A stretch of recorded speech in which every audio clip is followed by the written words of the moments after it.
When a massive dose of oral iron breaches the stomach, the body's normal regulatory mechanisms are rapidly overwhelmed. What follows is a highly predictable, often fatal molecular cascade.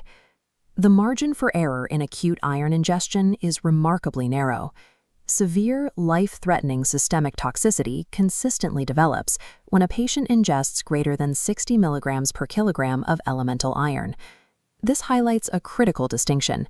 Total pill weight does not equal elemental iron content. Calculating true toxic exposure requires determining the precise percentage of elemental iron by salt, ranging from 33% in ferrous fumarate down to 12% in ferrous gluconate. At normal physiological levels, iron is an essential biological cofactor. It binds to hemoglobin to facilitate oxygen transport and drives vital enzymatic reactions within cellular mitochondria. However, that same chemical utility makes iron exceptionally dangerous. As a highly redox-active transition metal, unbound iron aggressively strips electrons from surrounding biological structures, destroying tissue on contact.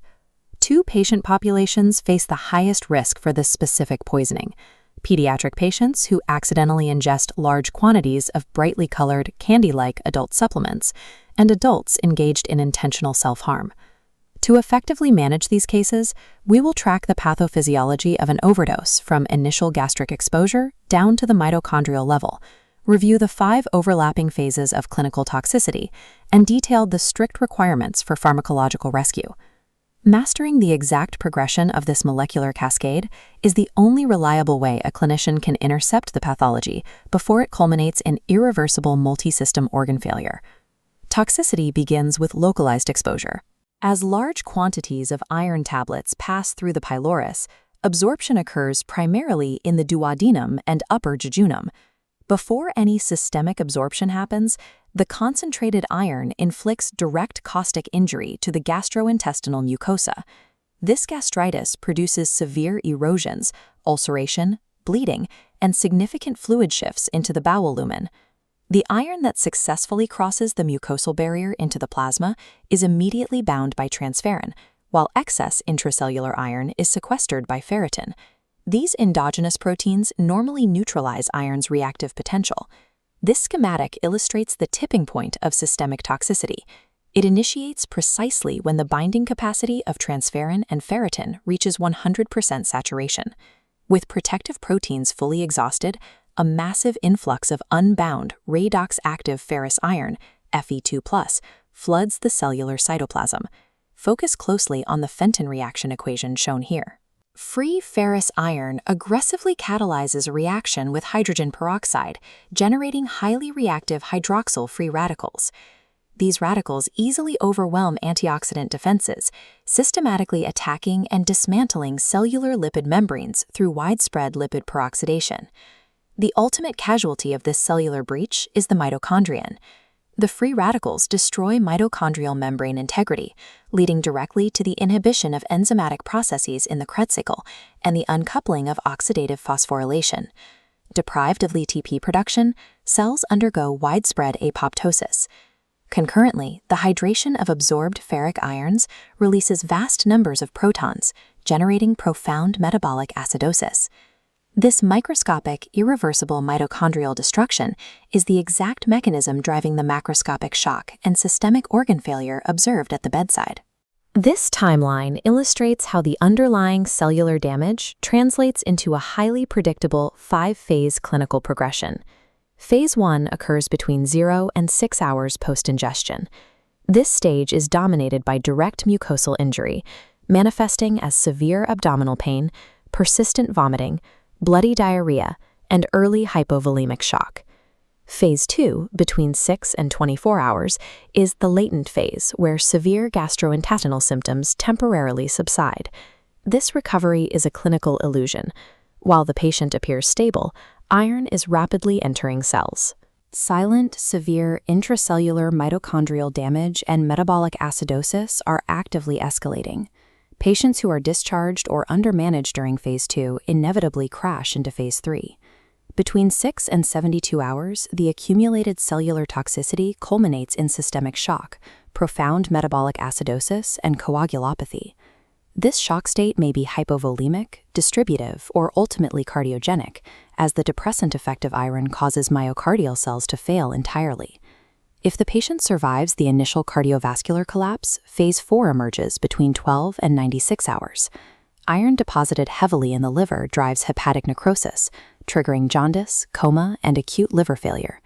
Finally, phase 5 represents a late-stage complication developing 2 to 8 weeks after ingestion. The initial caustic injury to the gastrointestinal mucosa heals, but it leaves behind dense, restrictive scar tissue. Because the iron tablets primarily pooled and degraded in the stomach, this severe stricture formation and subsequent bowel obstruction classically occurs right at the gastric outlet.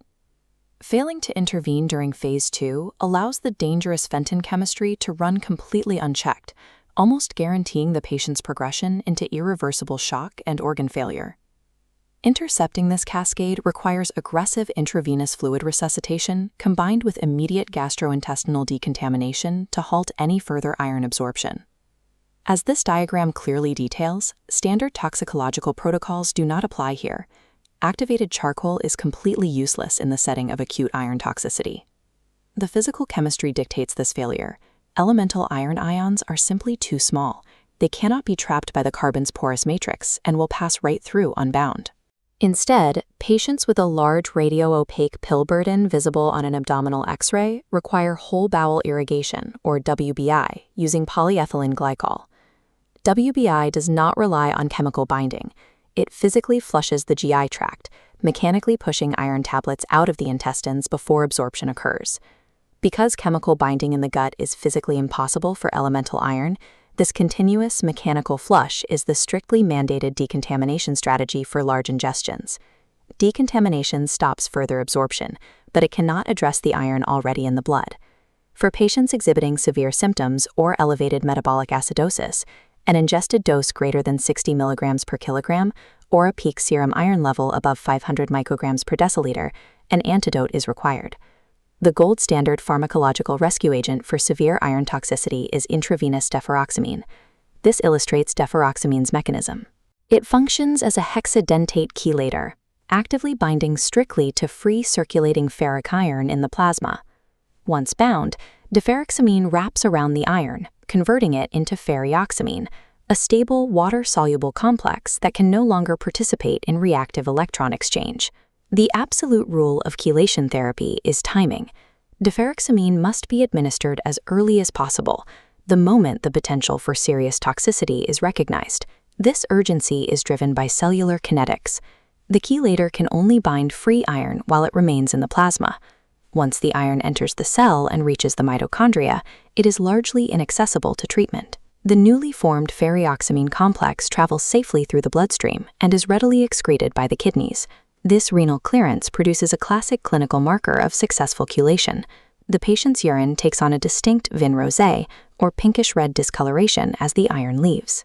Successful management relies on recognizing these distinct principles, treating the patient past the deceptive latent phase, utilizing whole bowel irrigation for mechanical decontamination, and deploying intravenous chelation early.